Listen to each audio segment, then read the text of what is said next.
Next, let's look at some real cases of great leadership in Asia Pacific. You might notice some of the characteristics we've talked about in each case. We'll look at 6 cases, 3 at policy level and 3 at community level. In Thailand, one man, Dr. Govit Warapipat, had a deep commitment to giving everyone learning opportunity, especially for people living in rural and remote areas of Thailand. Dr. Govit had a special philosophy that he called Kit Ben.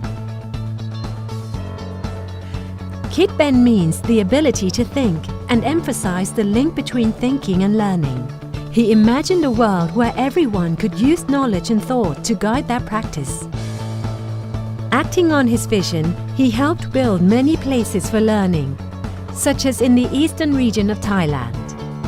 He started small, sharing the importance of giving adults places to learn in his government, and promoted the link between learning, thinking and doing in his schools.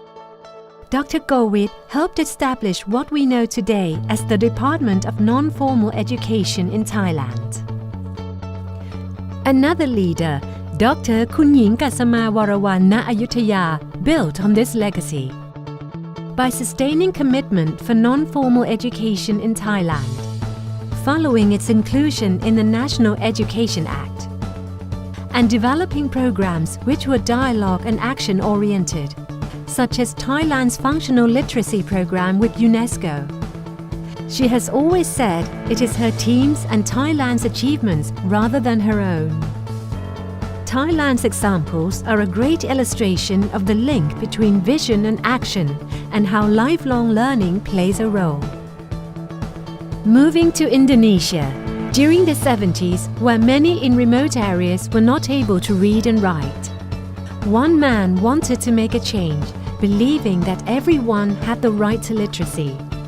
His name was Dr. Washington Napitpulu. Dr. Washington listened closely to local people and found that people were excited about learning when working together in groups, and when it helped them to solve real problems in their community, and created Learning Keja Paket a literacy toolkit which showed learners how they could use their new knowledge in their communities. Dr. Washington's case is a great example of compassion and the importance of listening to those you serve. Meanwhile, in Rajasthan, India, where many girls did not have access to education and where communities could not always control what they learned, Dr. Anil Baudia knew that radical change was needed. He knew it was important that all girls and women had access to education, and education itself needed to be for and governed by the local community.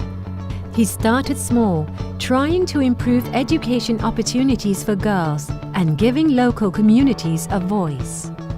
In 1988, he created the Log Jumbish Project. The project was run in collaboration between the local government of Rajasthan village core groups and national government. He knew that involving communities was vital, but also saw that he would need other partners as well. So he engaged everyone in it, seeking funding from the government of Sweden, and later bridged new partnerships when this was no longer possible through the UK government.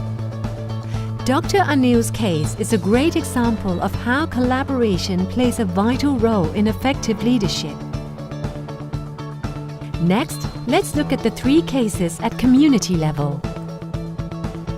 Hasina Shajan was inspired after a return trip to her home country of Afghanistan to move back with one mission: to empower girls to get an education and earn a livelihood.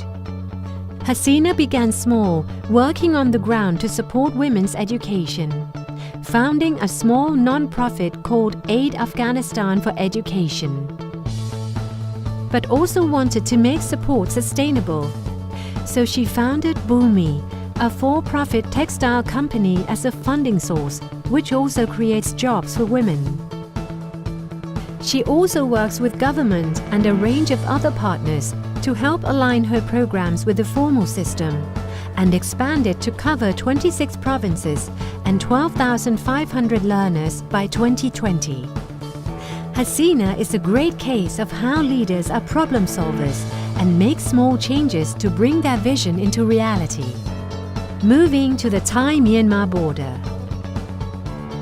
When Chitko, a 13-year-old boy, was at risk of dropping out of school because of school-related fees, his teacher went to the boy's home and changed his life. Stepping in to cover expenses herself, she told his family to trust her and keep him in education.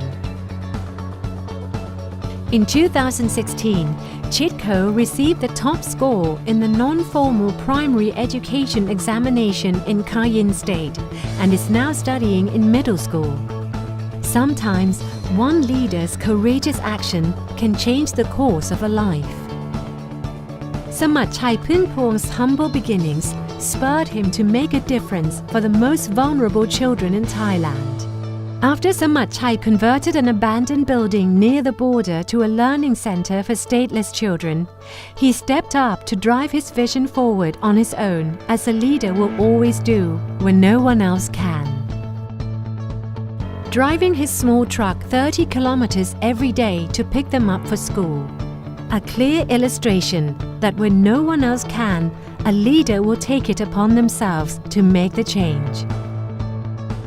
These stories are tribute to the fact that if a leader's determination is resolute, nothing is impossible.